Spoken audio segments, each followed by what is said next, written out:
Paix et bien, chers frères et sœurs dans le Christ, bonjour.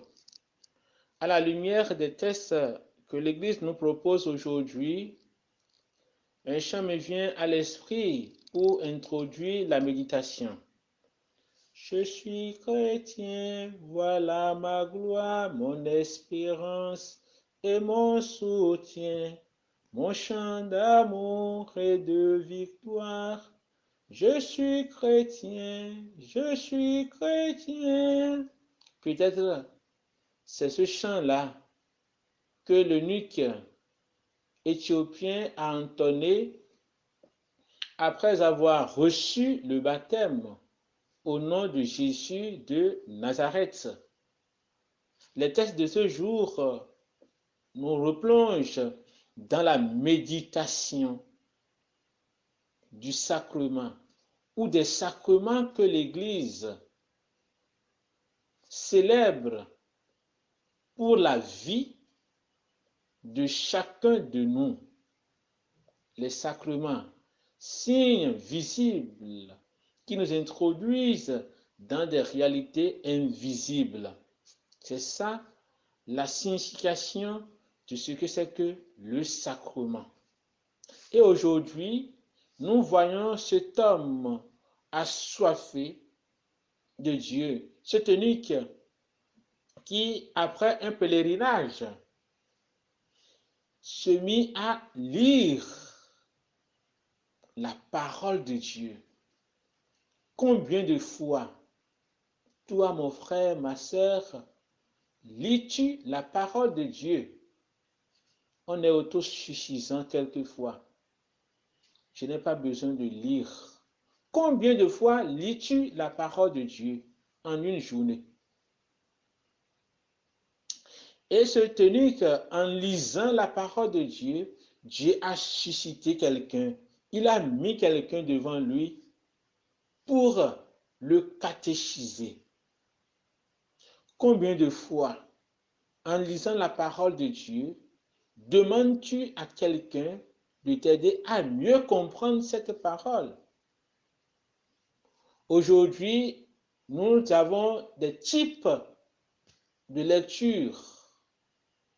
Il y a la lecture fondamentaliste ou des interprétations fondamentalistes, où nous avons des interprétations utilitaristes, c'est-à-dire que ce qui m'arrange, c'est ça que je lis et point bas.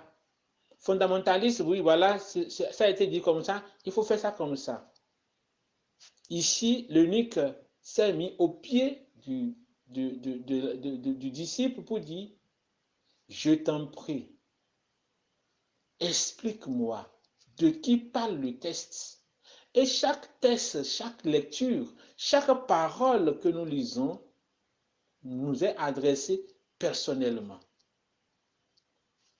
Elle m'est adressée à moi personnellement, plutôt que de voir dans les textes que nous écoutons la révélation de la vie d'une autre personne. Ça, ce n'est pas à moi, c'est telle personne, parce que je connais ses défauts, parce que je connais ceci, je connais cela de lui. Erreur. Erreur grave. Philippe part de ce texte pour catéchiser. Et l'eunuque s'est retrouvé. La parole a touché son existence. Et c'est cela qui l'a poussé à demander expressement qu'on le plonge dans le mystère du Christ Jésus. Le baptême, c'est l'introduction dans le mystère de la passion, de la mort et de la résurrection de Jésus. Alors Jésus, à travers ses apôtres, nous introduit dans son monde, dans sa vie.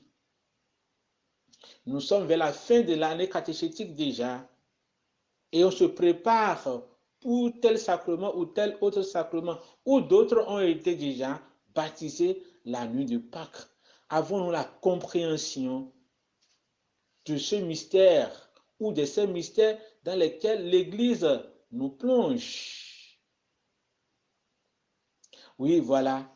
Dans la réponse à ces textes, le psaume graduel nous dit expressément hein, ce que signifie le sacrement ou dans quoi le sacrement nous plonge.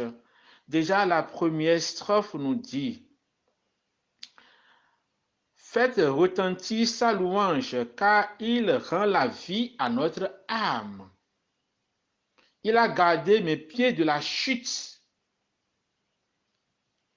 Je vous dirai ce qu'il a fait pour mon âme. Quand je poussais mon cri vers lui, ma bouche faisait déjà son éloge. Voilà. Il a guéri mon âme. Il a donné la vie à mon âme. Et pour que cette vie grandisse, croisse, il y a un autre sacrement qui vient fortifier cette vie-là.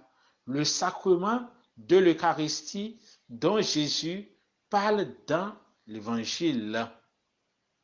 L'Eucharistie. Et aujourd'hui, l'Eucharistie, je ne sais pas comment est-ce que nous percevons ce sacrement. C'est le sacrement du corps et du sang de Jésus. Et déjà dans le discours de Jésus avec Nicodème,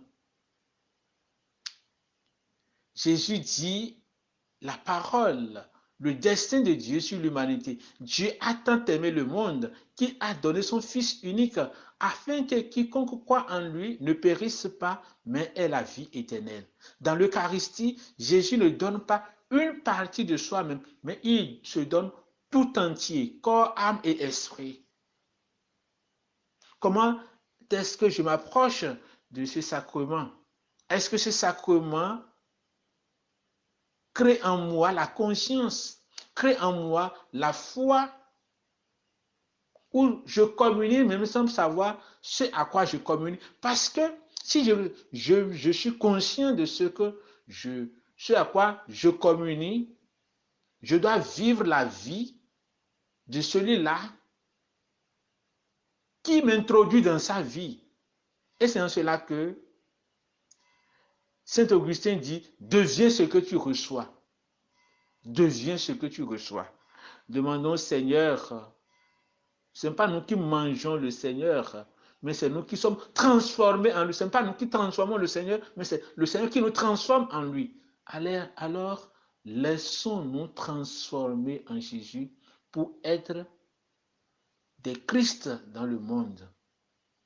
Le Seigneur soit avec vous et avec votre esprit. Que Dieu Tout-Puissant vous bénisse et vous garde, le Père, le Fils et le Saint-Esprit. Amen. Bonne journée à tous et à chacun. Bonne fête aux natifs de ce jour.